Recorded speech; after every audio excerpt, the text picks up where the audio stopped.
National Treasury and Economic Planning Cabinet Secretary, that is John Mbadi, to within 45 days make public details of all debt agreements made on behalf of Kenyans, information regarding the country's sovereign bonds, and issue a comprehensive breakdown of expenditure of all borrowed funds. The ruling by Justice Lawrence Mugambi of the High Court comes 5 months after he suspended an independent task force constituted by President William Ruto. And that is at the height of the Gen Z-led protests, which, among other things, called out the state for an insatiable appetite for debt and financial misappropriation. Here is Ayub Abdikadir with that report.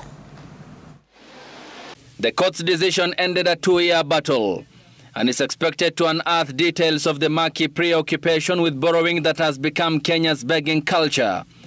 The first administration post-2010 constitution headed by President Uhuru Kenyatta and his deputy William Ruto targeted for the secrecy around the debt. They have 44 days today. It was 45 yesterday, 44 today.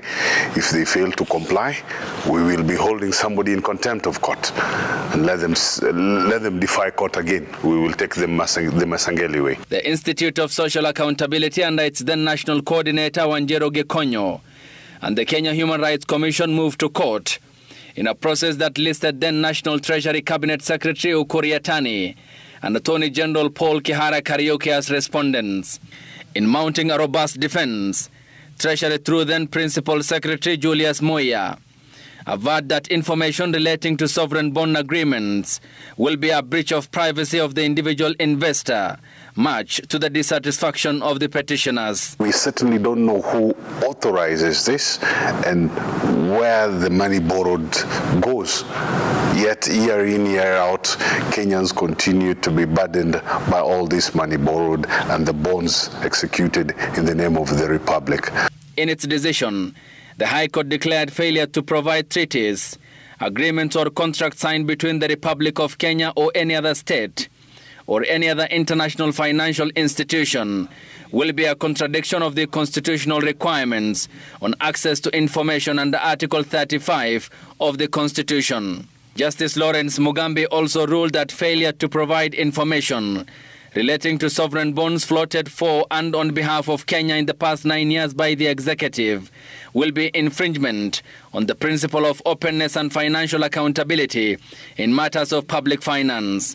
The court ordered National Treasury Cabinet Secretary John Mbadi to within 45 days provide information on all sovereign bond agreements and contracts signed by the government of Kenya and information concerning how the funds raised from the sovereign bonds were spent. This audit will provide the people of Kenya with clarity on the extent and nature of our debt, how public resources have been expended, and will also recommend proposals for managing our public debt in a manner that is sustainable and does not burden future generations. Justice Mugambi a month later suspended President William Ruto's task force constituted to audit the country's debt, petitioners arguing that the directive overlapped the mandate of the Auditor General.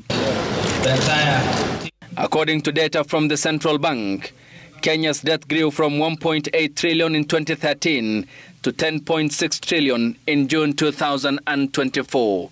Ayub Abdikadir, Citizen TV.